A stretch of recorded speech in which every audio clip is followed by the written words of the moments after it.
Praise the Lord. आज पुन्हा एकदा एक नवीन विषय घेऊन मी तुमच्या पुढे आलेले आहे. तर आजच्या मन्नासाठी जो काही शास्त्रपाठ घेतलेला आहे तो आहे योहानकृत शुभवर्तमान याचा 15वा अध्याय आणि 1 ते 17 वचने. योहानकृत शुभवर्तमान 15वा अध्याय 1 ते 17 हे वचनं मी वाचत नाही, पण आपण त्यावर मनन करणार आहोत. आणि ह्या बायबल स्टडीला सुरुवात करण्यापूर्वी आपण एक छोटीशी प्रार्थना करू. पवित्र पवित्र पवित्र सेनाधीश प्रभू परमेश्वर बाप्पा, स्तुतीस पात्र आणि भयास योग्य अशा आमच्या प्रेमळ परमेश्वरा, प्रभू जन्मल्या दिवसापासून आत्तापर्यंत तू आम्हाला सांभाळलं, तू आमचं संरक्षण केलं आणि आत्ता ह्या सुंदरशा वेळी तू आम्हाला एकत्र आणलंस म्हणून तुझे आभार मानते. आज विशेष करून जे काही ह्या शास्त्रपाठात तुझं जे काही इच्छा तू शिष्यांना सांगितली प्रभू, ती आज तुझ्या पवित्र आत्म्याद्वारे तू माझ्याशी बोल आणि त्याद्वारे प्रभू तुझा संदेश लोकांपुढे तू घेऊन जा.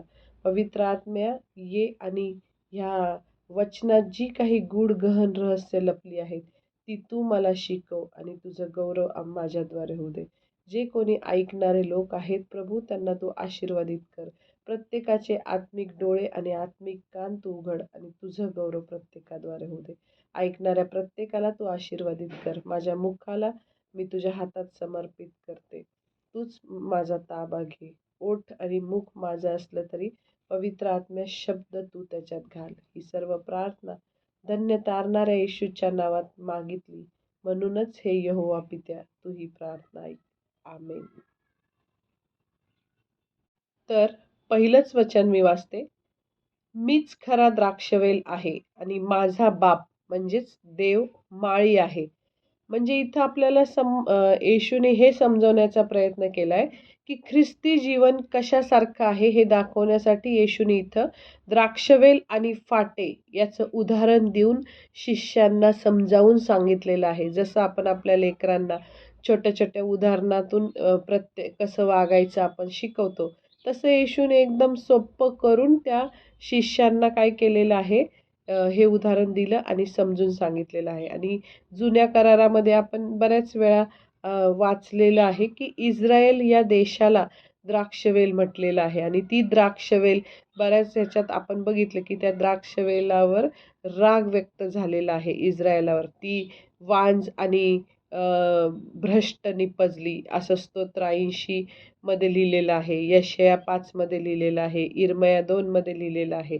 असं हे जुन्या करारातलं होतं. पण इथं ह्या अध्यायामध्ये की इथं स्वतः येशू हा देवाचा खरा काय आहे, द्राक्षवेल आहे. म्हणजे स्वतः येशूच देवाचा खरा द्राक्षवेल असल्यामुळे इथं तो हे सांगतोय हक्काने की ख्रिस्ती लोक म्हणजे मीच खरा द्राक्षवेल आहे असं हे अधिकाराने तो सांगतो. आणि तो अधिकाराने सांगतो की माझा बाप कोण आहे, म्हणजे देव कोण आहे, माळी आहे असं इथं तो सांगतोय.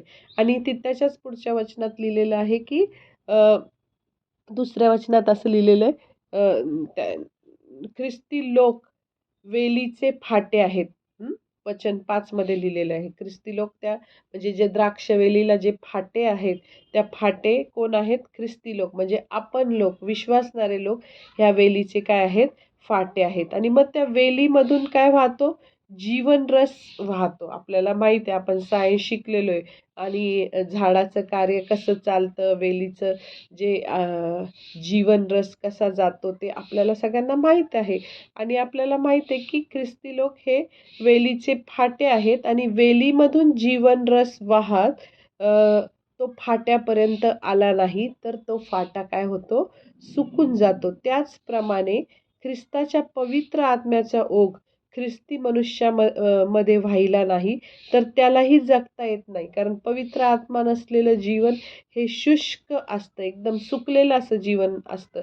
तो पवित्र आत्म्याचा आनंद ज्याला मिळालेला आहे तो माणूस म्हणजे इतका आनंदी असतो, त्याला जगात कुठलीच गोष्ट नाही मिळाली तरी चालेल.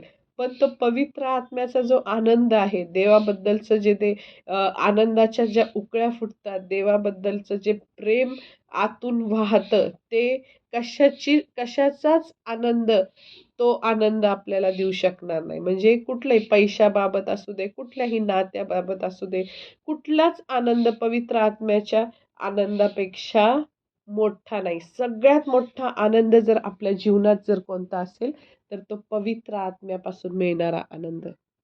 जर पवित्र आत्मा नसेल, तर त्या पवित्र आत्मा म्हणजेच ख्रिस्ताचा आत्मा आणि ख्रिस्ताच्या आत्म्याविना आपण लवकरच आध्यात्मिकदृष्ट्या मृत होतो. म्हणजे ज्यांच्यामध्ये ख्रिस्ताच्या आत्म्याचा आनंद नाही, तो लवकरच काय होतो, आध्यात्मिकदृष्ट्या मृत होतो. वरवर दिसताना सगळं शारीरिकदृष्ट्या तो माणूस व्यवस्थित असतो, हेल्दी असतो, पण आध्यात्मिकदृष्ट्या तो माणूस काय होतो, मृत होतो. आणि अजून त्याच वचनात सांगितले, दुसऱ्या वचनात, की आपण फळ दिलं नाही तर त्यावरून ख्रिस्ताचा आत्मा आमच्यामध्ये नाही असेच दिसून येतं. म्हणजे ख्रिस्ताला आमच्यामधून काय पाहिजे आहे, फळ पाहिजे, फळ दिसायला पाहिजे आपल्यातून. हां, आणि अजून त्याच्या पुढं लिहिलेलं आहे, की असा फाटा किंवा अशी फांदी देव काय करतो, कापून टाकतो. जी फांदी किंवा जो फाटा फळ देत नाही, अशा फांदीला देव किंवा अशा फाट्याला देव कापून टाकतो. कारण निष्फळ फाटा देवाला कशाच्याही उपयोगाचा नाही. त्याला म्हणजे तो काहीच उपयोगाचा नाही. म्हणजे जो माणूस फळ देत नाही, तो माणूस देवाच्या म्हणजे फळ देत नाही, तो देवाच्या काहीच उपयोगाचा नाही, असं इथं लिहिलेलं आहे.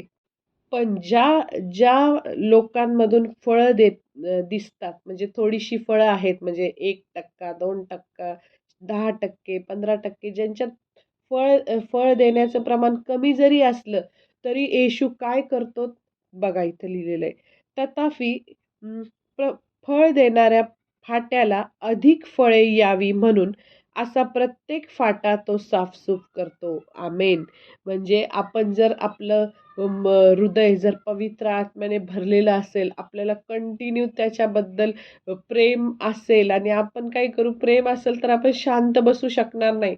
आपण कुणाला शेजारचा माणूस असू दे, बिल्डिंगमधला असू दे, कचरा घेऊन जाणारी बाई असू दे, कामवाली बाई असू दे, नंतर मग आपल्या सहवासात येणारा जो कोणी मनुष्य असेल, बसमध्ये आपण जात असू, कुठंही कुणी आपल्याला भेटलं, तर आपल्याला तो पवित्र आत्मा शांत बसू देणार नाही. आणि आपल्याला माहीत नसतं, की आपण ज्यावेळेस एखाद्याला सुवार्ता सांगतो, त्यावेळेस त्याचं काय होणार आहे. म्हणजे एखादा स्वीकारतो आणि एखादा स्वीकारत नाही. पण आपण काय करतो, ते पवित्र आत्मा आपल्यामध्ये असल्यामुळं आपण हळू हे फळं द्यायला लागतो. आपण सुवार्ता सांगायला लागतो, लोकांचं जीवन बदलायला लागतो. आणि जर आपण थोडं जरी काम करू लागलो ना हे छोटंसं, तर तो काय करतो, तथापि आधी आधी सांगितलं मी, की निष्फळ म्हणजे फाट्याला तो काय करतो, कापून टाकतो, छाटून टाकतो. कारण तो देवाच्या काहीही उपयोगाचा नाही. पण इथं सांगितलंय देवाने, येशूनी, की तथापि फळ देणाऱ्या फाट्याला अधिक फळे यावी म्हणून असा प्रत्येक फाटा तो साफसूफ करतो, स्वच्छ करतो. म्हणजे काय, की देव बारीक-सारीक खुरटलेल्या डहाळ्या, काड्या अ, काढून टाकतो. म्हणजे देव काय करतो, जर आपण थोडं जरी फळ देणारं असू, तर तो आमची पापे, प्रत्येकात काही ना काहीतरी पापे असतात.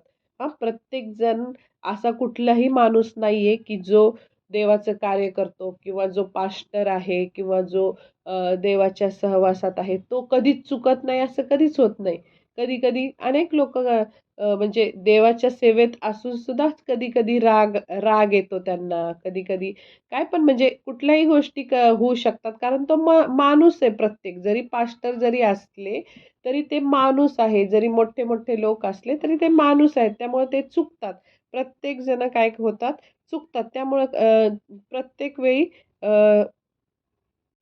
आपल्यातल्या ज्या वाईट सवयी आणि पापे आहेत, आपण फळ द्यायला लागलो, की आपल्यातल्या वाईट सवयी म्हणजे आपल्याला तो साफसूफ करतो, म्हणजे आपली पापे, आपल्या वाईट सवयी तो कापून टाकतो, त्याची छाटणी करतो आणि ही छाटणी केल्यावर वेल स्वच्छ केल्यावर मग ते काय होतं, ते जास्त फळ देतं. मग ही जी कापणी केली जाती देवाकडून, जेव्हा त्याला छाटलं जातं, जो माणूस फळ थोडंसं देतो आणि देव त्याला काय करतो, त्याची कापणी करतो, छाटणी करतो आणि त्यावेळेस ते काय असतं, वेदनामय असतं. खूप वेदना होतात. ज्या माणसाच्या जीवनात देव अशी कापणी, छाटणी करतो, त्याला साफसूफ करतो, तेव्हा ते वेदनामय गोष्ट असते आणि मग तसंच आपणालाही तसंच होतं. म्हणजे ख्रिस्ती मनुष्यांना असं छाटावं, साफसूफ करावं म्हणून देव त्यांना काय करतो, खूप अशा बिकट परिस्थितीतून नेतो. म्हणजे त्यांना खडतर अनुभव येऊ देतो. म्हणजे अशा परिस्थितीत आपण कधी म्हणजे पडलोच नाही नसतो. पण देव आपल्याला साफसूफ करायचं म्हणून अशा परिस्थिती आपल्या जीवनामध्ये काय करतो, येऊ देतो. बिकट अशा परिस्थितीतून तो आपल्याला घेऊन जातो. आणि ह्या परिस्थिती आमच्यावर कशासाठी येतात, तर आमच्यातला अहंकार दूर व्हावा आणि नंतर आम्ही लीन व्हावं, देवाच्या जास्त समीप यावं म्हणून आपल्या जीवनात ह्या गोष्टी तो करतो आणि प्रत्येक फाट्याची तो छाटणी करतो, त्याला साफसूफ करतो, की मग त्याला अधिक फळ येतं. हे उदाहरणावरून द्राक्षवेलाच्या उदाहरणावरून आपल्याला इथं समजून सांगितलेलं. तसंच आमच्या बाबतीत होतं सेम. आपली छाटणी केली, आपलं साफसूफ केलं आपल्याला, तर आपल्यातही भरपूर जास्त काय होतं, फळ येतं. म्हणजे आपल्या जीवनात जर पाप आणि अहंकार असेल, तर त्याची छाटणी होऊन साफसूफ झालेल्या ख्रिस्ती लोकांना जे साफसूफ झालेले आहेत आणि त्याच ख्रिस्ती लोकांना चांगलं फळ देता येतं. म्हणजे बघा, एखाद्याच्या जीवनात फार वाईट गोष्ट झाली, हं, आणि नंतर त्या गोष्टीवरून एखाद्याला खूप मोठ्या पदावर नोकरी होती आणि ती नोकरी गेली आणि अचानक मग तो काय झाला, तो माणूस जो आधी गर्विष्ठ होता, तो आधी नंतर नम्र झाला समजा आणि मग तो देवाच्या सहवासात आला, देवाबरोबर जीवन जगू लागला.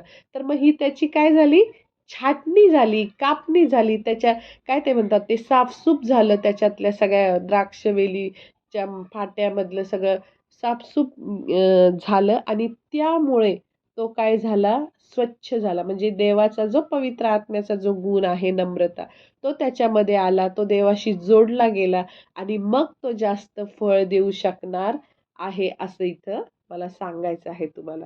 तर मग हे ख्रिस्ती लोकांना देवासाठी चांगलं फळ देता येतं जर असं झालं तर.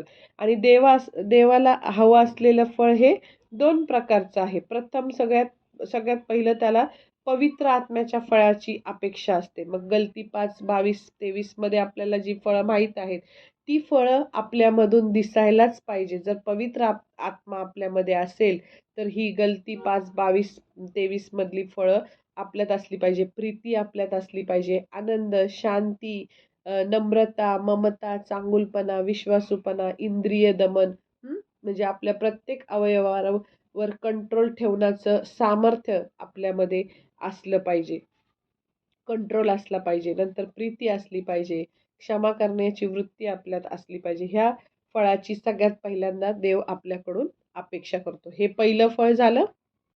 पवित्र आत्म्याचं हे फळ ख्रिस्ताच्या जीवनात प्रकट झालेल्या गुणांसारखेच हे असतं आणि दुसऱ्याने देव आणखी एक प्रकारची फळाची अपेक्षा करतो, ते दुसरं फळ आणि हे फळ म्हणजे आमच्या साक्षीच्याद्वारे ख्रिस्ताकडे आलेले नवीन विश्वासणारे लोक, नूतन ख्रिस्ती लोक, हेही देवाला संतोषविणारे एक काय आहे, फळ आहे. म्हणजे आपली साक्ष काय आहे जगामध्ये, म्हणजे आपल्याकडं लोक बघून काय म्हणतात, हे आपल्या जीवनात आपण बघितलं पाहिजे, की आपली साक्ष बघून अनेक लोक ख्रिस्ताकडे यायला पाहिजे. जर आपली साक्ष जर चुकीची असेल, आपण फसवणूक करणारे असू, आपण इतरांना छळत असू, कुणाला तरी एखाद्या गरीबावर अत्याचार करणारे असू किंवा आपण जर भ्रष्टाचार करणारे असू किंवा आपण लबाडी फसवणूक करणारे असू, तर कुठलाही माणूस आपल्या चरित्राकडे बघून, आपल्या त्या वागण्याकडे बघून ख्रिस्ताकडे येऊ शकत नाही. जर आपण व्यसनाधीन असू किंवा आपण कुठल्याही शिव्या देणारे असू किंवा वाईट गोष्टी जर आपल्या जीवनातून आपण फसवणारे असू, तर आपल्या ह्या वागणुकीद्वारे कुठलाही माणूस आपल्याद्वारे ख्रिस्ताकडे येऊ शकणार नाही. मग सगळ्यात महत्त्वाची आहे ती दुसरी गोष्ट, की आपल्या साक्षीच्याद्वारे ख्रिस्ताकडे आलेले नवे विश्वासणारे लोक, हेही देवाला संतोषविणारं दुसरं फळ आहे आपल्या जीवनातलं. तर मग त्यासाठी आपली साक्ष कशी असली पाहिजे? शुद्ध निष्कलंक असलं पाहिजे. आपण देवावर प्रीती करणारे असले पाहिजे. आपण खरेपणाने वागले पाहिजे. आपल्या ऑफिसमध्ये जर कोण प्रामाणिक आहे तर एक आपलं नाव गाजलं पाहिजे, की हा मुलगा आहे ना संपूर्ण ऑफिसमध्ये प्रामाणिक आहे. त्या साहेबाचा त्याच्यावर पूर्ण विश्वास. आपण ज्या शाळेत काम करू त्यांना पण माहीत असलं पाहिजे, की ही जी स्त्री आहे ना, ती खूप प्रामाणिक आहे. ती कधी खोटं बोलत नाही. ती कधी चुकीचं वागत नाही आणि तिच्यात लोभ नाही. ती कधी चोऱ्या करत नाही. म्हणजे ह्या गोष्टीवरून आपली साक्ष जगाला कळते. जर हे लोकं असे वागतात, तर ह्यांचा देव किती चांगला असेल हे त्यांना अट्रॅक्शन निर्माण होतं, की ह्या लोकांमध्ये काय असं आहे, की एवढं समोर पैसा पडलेला असेल तरी ती बाई ₹1 सुद्धा घेत नाही. एवढं समोर फ्रॉड करायची तिची म्हणजे ती करू शकते तरी ती करत नाही. हे त्यांना कळतं, की ज्या अर्थी हे लोकं असे आहेत म्हणजे ह्यांचा देव किती श्रीमंत असेल, की ह्यांना ₹1 ची पण कुणाच्या आशा नाहीये, की त्यांच्याकडून मला मिळतील पैसे किंवा ते पैसे मला मिळतील असं लोकाचे पडलेले पैसे मला मिळतील असं तून आपली साक्ष गेली पाहिजे. मग आता इथं जॉईस मेयरची एक साक्ष मला आठवते, की तिचे एक साहेब होते आणि तिला म्हणतात, "तू ह्याच्यावर सही कर आणि तू उद्यापासून हे कॉन्ट्रॅक्ट घे आणि फक्त तुला थोडंसं गैरव्यवहार करावा लागेल. इकडचे आकडे इकडे हे करावे लागतील आणि मग मी जर तू असं केलं तर मी तुला काय करतो, या कंपनीचा बॉस तुला करतो आणि तुझ्या अंडर 4 नाही का 4 कंपन्या देतो आणि तू ह्या कंपनीची बॉस होशील." आणि मग जॉईस मेयर एकदम देवाला भिवून वागणाऱ्या किती मोठ्या सेविका आहेत. आणि मग त्या म्हटल्या, की "नाही सर, मी माझ्या ख्रिस्ताला मानते आणि मला माझा ख्रिस्त असं चुकीच्या गोष्टी करून हाय लेव्हलला जाण्यासाठी सांगत नाही. मला माफ करा, मी तुमची ही नोकरी सोडत आहे. मला नाही का, मला नकोय ही नोकरी." आणि मग ते नोकरी सोडायला लागतात. पण नंतर मग त्यांना कळतं, की संपूर्ण मी ऑफिसमध्ये ज्यांना ही ऑफर दिली, ते सगळे लोकं काय करत होते, ऑफर स्वीकारत होते. आणि ही एक प्रामाणिक स्त्री आहे, की जिनी ह्या ख्रिस्तासाठी नाही का तिच्या देवासाठी ही ऑफर नाकारली. YouTubeला शॉर्ट्समध्ये बऱ्याच ह्या साक्षी आहेत. मग अशा प्रकारे आपला नीतिमत्व अख्ख्या जगाला दिसलं पाहिजे. तर आपल्याकडे मग आज त्या नीतीने वागल्या जॉईस मेयर म्हणून अख्खं जगातल्या 1/3 भाग जो आहे, तो त्यांचे कार्यक्रम सकाळी पाहतात आणि त्यांच्याद्वारे अनेक हजारो, लाखो, करोडो लोक ख्रिस्ताकडे येतात. ही त्यांची साक्ष आहे. म्हणजे तशा प्रकारे आपल्या साक्षीद्वारे पण लोकं काय केले पाहिजेत, आपल्याकडे आले पाहिजे. या प्रकारे नवीन आलेले ख्रिस्ती लोक आपल्या साक्षीला बघून नवीन आलेले ख्रिस्ती लोक हेही देवाला संतोषविणारं फळ आहे. आणि मग येशूने शिष्यांना आश्वासनपूर्वक खात्री देऊन सांगितलं, की यहुदा इस्करियोतचा अपवाद वगळता बाकी सर्व शिष्य आहेत ते शुद्ध झालेले होते असं सांगितलेलं आहे. आणि मग तिथे सांगितलं, की शिष्य हे जिवंत फाटे होते आणि फळ देण्यास काय होते ते तयार होते. म्हणजे वारंवार म्हणजे त्यांची अनेक प्रसंगी छाटणी करत होता येशू. आणि ते त्यांचं छाटणी होणं जरुरी होतं. जर छाटणी झाली नसती तर त्यांनी देवाला आवडणारं जे संतोषविणारं जे फळ आहे ते देऊ शकले नसते. म्हणून ख्रिस्ताच्या वचनावर विश्वास ठेवल्याने ते आता पापापासून काय झाले होते? शुद्ध झाले होते. आणि मग त्याच्या पुढचं वचन आहे, तुम्ही माझ्यामध्ये राहा आणि मी तुम्हामध्ये राहीन. म्हणजे ख्रिस्तामध्ये राहणं म्हणजे त्याच्यावर काय करणं? प्रीती करणं, की जगात सर्वात प्रिय तूच आहेस माझा. बाकी तुझ्याशिवाय मला काहीच कुठंच म्हणजे मला प्रेमाचं सर्वात मोठं जर स्रोत कोणता असेल तर तो म्हणजे येशू. सकाळीच उठायचं, येशू तूच माझं सर्व काही आहे. माझी फॅमिली तुझ्या हातात मी समर्पित करते. तुझ्या रक्ताने माझ्या फॅमिलीला झाकून घेते. तूच माझी जी प्रॉपर्टी आहे तुझ्या हातात मी समर्पित करते. माझे जे नातेवाईक आहेत सगळे तुझ्या हातात मी समर्पित करते. त्यांना तुझ्या रक्ताने झाक. माझ्या प्रॉपर्टीला तुझ्या रक्ताने झाक. आणि माझं हे काहीच नाहीये. मी माझ्या लायकीमुळं ही प्रॉपर्टी मिळवलेली नाहीये किंवा माझ्या बुद्धीच्या जोरावर मी ही प्रॉपर्टी मिळवली नाही किंवा काय. तर प्रत्येक नातं हे मला तुझ्यापासून मिळालेलं आहे. मला मुलं ही तुझ्यापासून मिळालेली आहेत. मला माझे नातेवाईक तुझ्यापासून मिळालेले आहेत.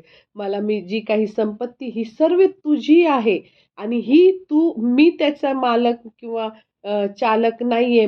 तर तू ह्याचं सर्व मालक, चालक हो.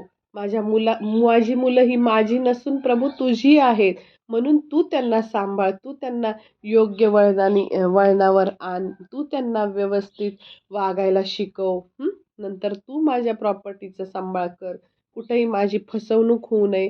हे माझं नसून सर्व तुझंच आहे आणि तूच तुझ्या संपत्तीची काळजी घे, असं आपण देवाला बोलायचं. आपण आपल्या कामाच्या ठिकाणी लागणारी शक्ती, बुद्धी देवाला मागायची, की मी नाही बोलणार प्रभू, तू माझ्याद्वारे बोल, असं आपण देवाला काय करायचं, सांगायचं. तर असं येशूनी सांगितलं, की तुम्ही माझ्यामध्ये राहा आणि मी तुम्हामध्ये राहीन. तर म्हणजे आध्यात्मिक रीतीने येशूशी आपण जडून राहायचं. म्हणजे जशी डहाळी वेलाला जडलेली असते, तशी आपण ख्रिस्ताशी जडून राहिलं पाहिजे आणि तरच आम्ही जिवंत फाटे होऊ. तो जर फाटा असा तुटून पडला वेलीपासून, तर तो वाळून काय होईल? सडून जाईल आणि जळण्यात तो म्हणजे खराब होऊन जाईल. पण जर फाटा त्या वेलीमध्ये असेल, तर तो वेलीमधला जीवन रस त्याला मिळेल आणि तो टवटवीत राहील, असं इथं सांगितलेलं आहे ना. वेलीतून जीवन रस त्या शाखामध्ये पसरून त्यांना तो जीवन देतो. तसंच ख्रिस्ताचा आत्मा जर आपल्यामध्ये असेल, तर तो आमच्यामध्ये प्रवाहित होऊन तो आम्हाला काय करतो? आध्यात्मिक जीवन देतो. म्हणून फळ देण्यासाठी आपल्याला फक्त आणि फक्त ख्रिस्तामध्ये राहिलं पाहिजे, प्रार्थना केली पाहिजे, वचन वाचलं पाहिजे, तरच आम्हाला फळ देता येणार आहे. आणि जर आपण त्याच्यात राहिलो नाही, तर आपल्याला फळ देता येणार नाही. तर एवढंच नाही, तर आपण हळूहळू थोडं निर्जीव होत जाऊ आणि थोड्याच दिवसात आपलं आध्यात्मिक जीवन पूर्णपणे मेलेलं असेल, मरून जाऊ आपण. म्हणजे चर्चमध्ये गेलो तरी झोप यायला लागेल, बायबल वाचताना झोप यायला लागेल, वचन वाचूशी वाटणार नाही, देवाबद्दल ऐकूशी वाटणार नाही, कुठल्याच गोष्टी तिथं आवडणार नाही आणि आपलं जीवन काय होईल? निर्जीव होऊन संपून जाईल. तर इथं 4थ्या वचनामध्ये हेच सांगितलेलं आहे, की द्राक्षवेल आणि वेलीचे फाटे हे शिक्षण पौलाने आपल्याला 1 कोरिन्थीकरास पत्र 12वा अध्याय आणि 27व्या वचनात अशाच प्रकारचं पौलाने सुद्धा शिक्षण दिलंय. जसं योहानाने दिलंय, योहानाने जे सांगितलंय येशूबद्दल, तसंच पौलाने पण सांगितलंय. त्याच्यामध्ये त्यांनी सांगितलंय, की त्यांनी काय केलं इथं येशूने सांगितलं, की आम्ही ख्रिस्ताच्या द्राक्षवेलाचे फाटे आहोत आणि पौलाने त्या ठिकाणी उदाहरण दिलंय, की आपण ख्रिस्त शरीराच्या अवयवासारखे आहोत. ते वचन वाचू आपण. 1 कोरिन्थी 12वा अध्याय 27 वचन. तुम्ही ख्रिस्ताचे शरीर असून वैयक्तिकरित्या त्याचे अवयव आहात. म्हणजे शरीर एकच आहे. जर एखादा पार्ट जर काढून टाकला, तर ते शरीर होऊ शकतं का? नाही. म्हणजे दोन्ही शिक्षणाचा मूळ मुद्दा एकच आहे, की आपण ख्रिस्ताशी जडून राहिलं पाहिजे आणि जर आपण जडून राहिलो नाही, तर आपण काय होऊ? थोड्याच दिवसात मरून जाऊ. आणि मग इथे येशूने म्हटलंय, माझ्यापासून वेगळे असल्यास तुम्हाला काहीही करता येत नाही. मग इथं असं सांगितलं, की ख्रिस्ताच्या शिवाय मला कुठलंच आध्यात्मिक कार्य करता येत नाही. ख्रिस्तापासून वेगळं राहिल्यास आपल्याला देवाला संतोष देणारं असं काहीच करता येत नाही. पण ख्रिस्ताशी जडून राहिल्याने आम्हाला सर्व काही करता येतं. पौलाने पण म्हटलंय की नाही फिलिप्पी 4:13 मध्ये, मला जो सामर्थ्य देतो त्या ख्रिस्ताकडून मी सर्व काही करावयास शक्तिमान आहे. आणि देवाचं वचन हे जिवंत वचन आहे. ज्यावेळेस मला थकवा येतो खूप आणि नाही का असं वाटतं, की मला आता काहीच होणार नाही, संपला, माझे हातपाय गळून गेले, मला खूप विकनेस आला, असं ज्यावेळेस मला वाटतं, की माझ्याच्याने काहीच होणार नाही, पण त्यावेळेस जर मी हे वचन बोलले मोठ्याने 2-3 वेळा, की मला जो सामर्थ्य देतो त्या ख्रिस्ताकडून मी सर्व काही करावयास शक्तिमान आहे, तर आपोआप माझ्यात शक्ती येते. कितीही थकलेले असू द्या, मी उठून तयार होईल, निघेल. आणि मग म्हणजे अशा प्रकारे देवाचं वचन ज्यावेळेस आपण बोलतो, विश्वासाने ते कबूल करतो आणि त्याच्यावर विश्वास ठेवतो, तेव्हा ते आपल्यात जिवंत होतं. आणि मग एक गोष्ट आपल्याला नेहमी लक्षात ठेवणं जरुरीचं आहे, की आपण जे फळ देऊ ते आपलं फळ नाही, तर ते ख्रिस्ताचं फळ आहे. कारण फळ देणारा द्राक्षवेल आहे. म्हणजे द्राक्षवेल कोण आहे? मगाशीच सांगितलं ना, सगळ्यात पहिल्या वचनात मी सांगितलं, की द्राक्षवेल हा ख्रिस्त येशू आहे आणि आपण त्याचे काय आहोत? फाटे. मग फाटे किंवा फांद्या हे फाटे फळ देत नाही हां. तर त्या द्राक्षवेलाचं फळ फांद्या किंवा फाटे काय करतात? धारण करतात. एवढंच त्यांचं काम आहे. म्हणजे फळ देणारा कोण आहे बरं? तर येशू हा फळ देणारा आहे. म्हणजे द्राक्षवेल फळ देणारा आहे आणि आपण जेव्हा फळ देतो, तेव्हा ते आपलं फळ नसतं, तर ते ख्रिस्ताचं फळ असतं. हं. आणि मग इथं ते पण सांगितलेलं आहे, की द्राक्षवेलापासून वेगळ्या होणाऱ्या फाट्यांचं काय होतं, हे आपण कधीच विसरू नये. खूप सीरियस गोष्ट आहे. आपण एकदम कॅज्युअली घेतो. काय काय सुवार्ता सांगायची, नाही का? कशाला सुवार्ता सांगायची कुणाला, असं आपल्याला वाटतं, पण असं नाही. इथं लिहिलेलं आहे, की द्राक्षवेलापासून अलग होणाऱ्या फाट्यांचं काय होतं, ते कधीच विसरू नये. कारण असे फाटे मरतात आणि अग्नीत ते जाळून टाकतात आणि आमचे व ख्रिस्ताचं ऐक्य जे आहे भंग पावते आणि त्यात अंतर पडेल असं काहीही आपण होऊ द्यायचं नाही. आणि जर आप पाप ही एकच गोष्ट अशी आहे, की जी आपल्याला ख्रिस्तापासून काय करते? विभक्त करते. आणि पाप हे रोगासारखं आहे. जर आपण सतत खोटं बोलत असू, आपण सतत फसवणूक करत असू, आपण सतत द्वेष करत असू, आपण एकमेकावर जळत असू, बद्दल कपट धरून चालत असू, तर मग आपल्याला ते पाप जर आपल्या जीवनात असेल, तर तो पवित्र आत्मा, ख्रिस्ताचा आत्मा निघून जातो आपल्यातून आणि मग हे काय करतं आपण त्या पवित्र आत्म्यापासून विभक्त होतो. म्हणून हे पाप हे रोगासारखं आहे आणि आपल्या आयुष्यात एखादं पाप जाणीवपूर्वक तसंच राहिलं, तर काय होतं आणि आपण त्या पापाचा पश्चाताप केला नसेल, तर मग आपल्यात आणि ख्रिस्तामध्ये ऐक्य होऊ शकत नाही. आपलं ऐक्य भंग पावेल. म्हणून जर जाणीवपूर्वक चांगलं वागायला शिकायचं. एखाद्याने आपल्यापेक्षा मोठी गाडी घेतली, तर आपल्याला म्हणजे पहिली गोष्ट आपल्यात अशी वृत्तीच ठेवायची नाही, की त्याने काहीतरी घेतलं म्हणून मला राग येतो. देवा, प्रत्येक वेळेस कुणी काही घेऊ द्या.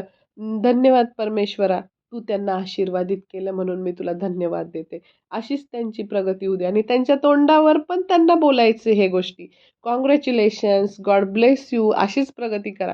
मला कुणी जर माझ्यापेक्षा लहान मुलांनी माझ्यापेक्षा जास्त प्रगती केली, मी खूप त्यांचं कौतुक करते आणि म्हणते, की किती छान. आम्ही आत्ता रिटायर आल्यावर ह्या गोष्टी केल्या. पण तुम्ही स्टार्टिंगलाच तुमच्या जॉबच्या सुरुवातीच्याच 2-4 वर्षात जर तुम्ही ह्या गोष्टी केल्या, मला खूप कौतुक वाटतं तुमचं आणि तुम्ही असंच पुढं जा. असं आपल्या पूर्ण मनाच्या प्रीतीने त्यांना आपण ॲप्रिशिएट करायचं आणि त्यांच्याबद्दल आनंद मानायचा. का का म्हणून कुणाबद्दल आपण राग धरायचा? कारण ते प्रत्येकाला प्रत्येक आशीर्वाद हे देवापासून मिळालेले असतात. त्यांना ते आशीर्वाद देवाने ठेवलेले त्या योग्य समयी. आपल्याला पण आपल्या जीवनात योग्य समय, योग्य आशीर्वाद मिळणार आहे. आपला समय यायचा राहिलाय.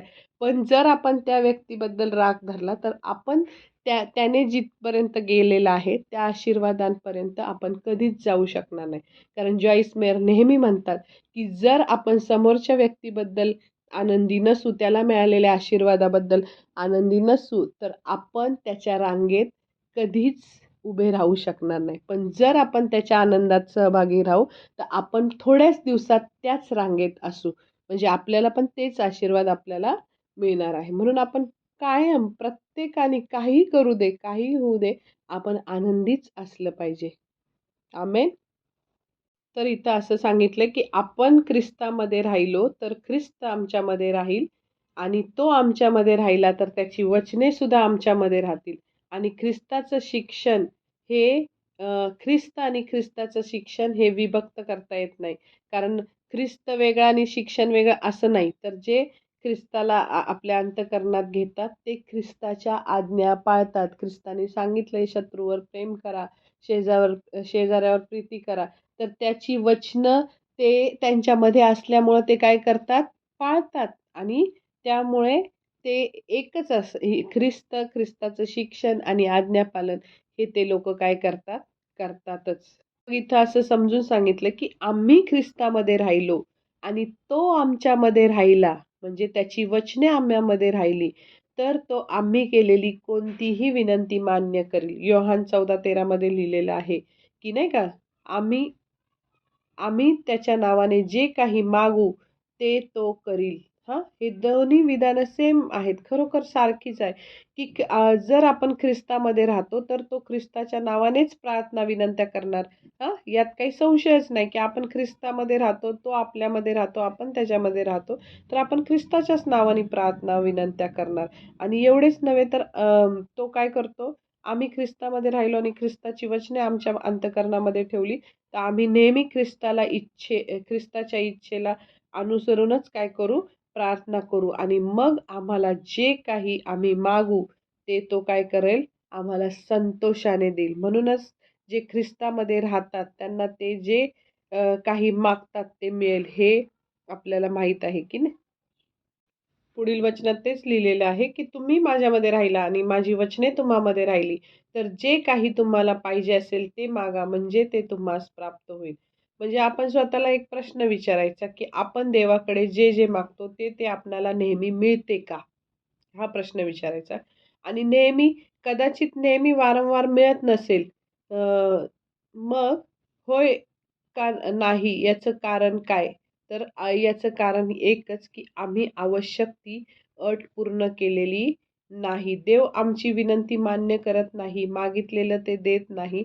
तेव्हा सामान्यपणे आपण काय म्हणतो, हेच बोलतो ना, की ते देण्याची देवाची इच्छा नाही, असं म्हणतो. पण खरं कारण हे नसतं. आपली मागणी, विनंती मान्य न होण्याचं हे खरं कारण नसतं. आपण देवाची इच्छा नव्हती असं म्हणतो, तेव्हा एका अर्थाने आपण एक दूषण देत असतो, की आपली इच्छा देवाने पूर्ण केली नाही आणि म्हणजे आपण प्रार्थनेमध्ये अपयशी झालो असं असतं. पण आपण त्यावेळेस देवाला दोष देऊ नये, तर आपण स्वतःलाच दोष द्यावा. कारण आमच्या प्रार्थना फलदायी, यशस्वी न होण्याच्या एक कारण आहे आणि ते म्हणजे आपण योग्य रीतीने प्रार्थना केलेली नसते. आम्ही आवश्यक त्या अटीची पूर्तता केलेली नसते. देवाने स्पष्ट सांगितलेले, देवाने सगळे आशीर्वाद आपल्यासाठी खुले करून ठेवले. तरी सुद्धा आपल्याला का बरं ह्या गोष्टी मिळत नाही? तर आपण त्याच्या अटींची पूर्तता केलेली नाही. म्हणजे बऱ्याचदा अनेक लोकं असे म्हणतात, "तुझी इच्छा असेल तसं होऊ दे." म्हणजे तुझी इच्छा असेल तर ते मान्य कर. नाही असं बोलतात. पण देवाची इच्छा काय आहे, याप्रमाणे आपण त्याला अनुसरून अशा प्रार्थना केल्या पाहिजेत. की देवाची इच्छा काय आहे हे आम्हाला कसं समजेल? तर देवाची इच्छा काय आहे हे आम्हाला पवित्र शास्त्राचं वाचन केल्याने आपल्याला देवाच्या इच्छा कळतात. मग आपण काय करतो, ज्यावेळेस आपण प्रार्थना करतो तेव्हा काय करतो, आपण देवाशी बोलतो आणि पवित्र शास्त्र वाचतो तेव्हा देव आपल्याशी बोलतो. म्हणजे खरी प्रार्थना म्हणजे देवाशी बोलणं एवढंच नसून तर देवाचं ऐकणं सुद्धा आहे. मग देव काय सांगतो हे ऐकणं देखील काय आहे, जणू संभाषण केल्यासारखंच आहे ना. यात कधी प्रार्थनेमध्ये आपण बोलतो आणि वचन वाचल्याने आपल्याला देवाची इच्छा समजते. म्हणजे यात त्याच्या इच्छेला अनुसरून आपण आपल्या विनंत्या प्रार्थनेतून काय करतो, मागतो. दुसरं म्हणजे पवित्र आत्म्याच्या मार्गदर्शनानेच आम्हाला देवाची इच्छा कळते, की जीवनातले अनेक प्रसंग असतात, की त्यामध्ये आपल्याला नेमकं मार्गदर्शन दिलेलं नसतं. म्हणजे उदाहरणार्थ कोणाशी विवाह करावा, हं? तर कोणतं काम करावं, नोकरी करावी का व्यवसाय करावा? ह्या शाळा कॉलेजमध्ये म्हणजे हे विषय काय म्हणजे शिकवलेले नसतात किंवा मग पवित्र शास्त्रामध्ये पण डिटेल ह्यात लिहिलेलं नसतं. पण मग ह्याच्यात देवाची इच्छा काय आहे हे समजून घेण्यासाठी आपण पवित्र आत्म्याकडून काय करायचं, मार्गदर्शन करायचं, की देवाने कशा प्रकारची मुलगी आपल्याला विवाहासाठी पाहिजे, कशा प्रकारचा मुलगा विवाह करण्यासाठी पाहिजे किंवा आपण नोकरी करावी का व्यवसाय करावा, हे पवित्र आत्म्याद्वारे मार्गदर्शन आपल्याला मिळालं, की मग आपण ते केलं पाहिजे.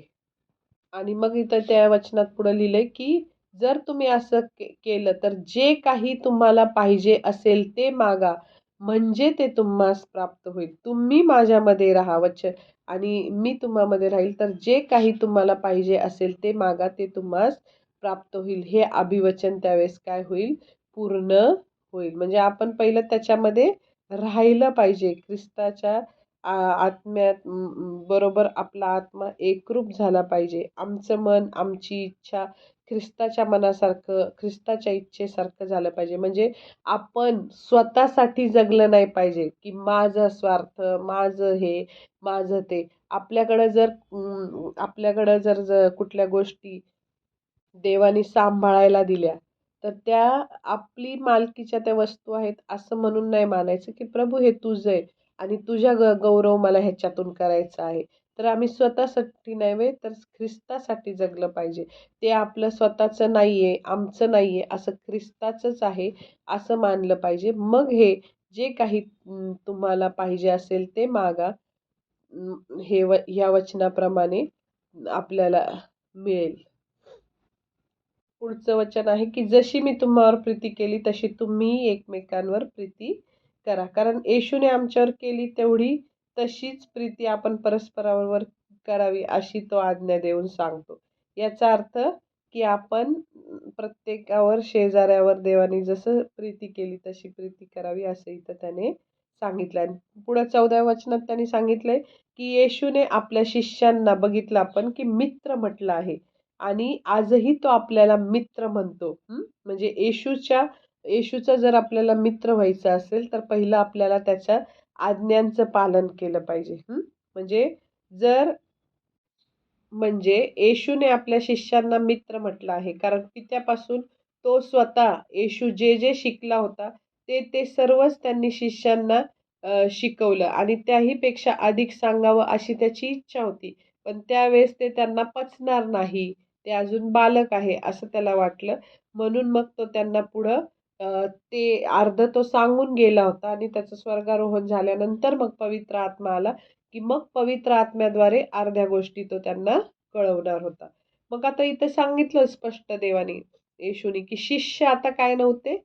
दास नव्हते. तिथं ते शिष्यांना काय म्हटले देवाने किंवा आपल्याला आपल्याला काय म्हटले देवाने, की मित्र म्हटलं आहे. म्हणजे दास कसा असतो? धनी जे हुकूम देतो त्याच्या पलीकडे दासाला काही माहीत नसतं. म्हणजे मालक आणि नोकर. जे हुकूम दिला करायचं. त्या धन्याच्या मनातल्या गोष्टी त्याला माहीत नसतात. म्हणजे धनी त्याला सांगत नाही, की अमुक काम का करायचं आपण, तमुक का करायचं नाही, याचं स्पष्टीकरण तो त्या मालक तो त्या चाकराला देत बसत नाही. तसं कारण नसतं आणि तशी अपेक्षा पण नसती त्या नोकराला. परंतु येशू आम्हाला दासासारखं वागवत नाही, तर येशू आम्हाला त्याच्या मित्रासारखं वागवतो. तो आम्हाला विश्वासात घेऊन त्याच्या अंतरंगातील, त्याच्या अंतःकरणातील सगळ्या गोष्टी फ्रीली जसा मित्र मित्राशी कम्फर्टेबल असतो, तसं तो सांगतो आणि आम्हाला जे समजायला हवं ते सर्व पवित्र आत्म्याच्या द्वारे तो प्रगट करून सांगतो. म्हणजे अशा प्रकारे आणि 16व्या वचनात अजून सांगितलेलं आहे, की लोक प्रथम स्वतःहून येशूला अनुसरण्याचं ठरवत नाही. कारण येशू स्वतःच आपले अनुयायी होण्यास लोकांना काय करतो?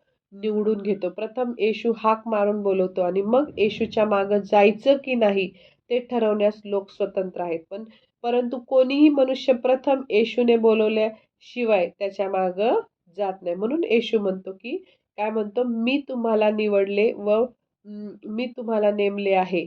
ह्यात हेतू हा, की तुम्ही जाऊन फळ द्यावे. सगळ्याचा सार पुन्हा तिथंच आला, की आपल्याला त्यांनी का निवडलेलं आहे? तर आपण जाऊन फळ द्यावं. येशूचे शिष्य फाटे असे होते आणि फळ देणं ह्या फांदीचं, फाट्यांचं काय आहे? कार्य आहे आणि या वचनाच्या संदर्भात फळ देणं म्हणजे इतरांना ख्रिस्ताकडे आणणं, ख्रिस्ताच्या विश्वासात आणणं, जावे व फळ देणे या कारणासाठी प्रत्येक ख्रिस्ती व्यक्तीला नेमलेलं आहे. असं इथं सांगितलेलं आहे. आणि आपण जेव्हा देवाच्या इच्छेनुसार फळ देण्याचं कार्य करू, तेव्हा येशूच्या नावाने आपण जे मागू ते देव आम्हाला देईलच, असं इथं ह्या वचनामध्ये लिहिलेलं आहे. तुम्ही जाऊन फळ द्यावे यासाठी मी तुम्हाला नेमले आहे. पृथ्वीच्या अंतापर्यंत तुम्ही माझे साक्षी व्हावे यासाठी मी तुमची नेमणूक केली आहे. प्रेषित 1:8 मध्ये लिहिलेलं आहे की नाही? त्याप्रमाणे आता आपल्याला एकच कार्य आहे की ख्रिस्तासाठी काय करायचं, जगायचं, ख्रिस्तासाठी फळ द्यायचं. हे सर्वांना कळलं असेल असं मी आशा धरते आणि देवाच्या नावाला खूप खूप धन्यवाद देते की त्याने पवित्र आत्म्याद्वारे मला मार्गदर्शन केलं. मला प्रत्येक गोष्टीचं गहन रहस्य समजून सांगितलं आणि हे वचन ऐकल्याने जे ऐकणारे सर्व लोक आहेत ते आशीर्वादित झाले आहेत. म्हणून मी देवाच्या नावाला धन्यवाद देते, देवाच्या नावाला गौरव देते. Thank you. God bless you.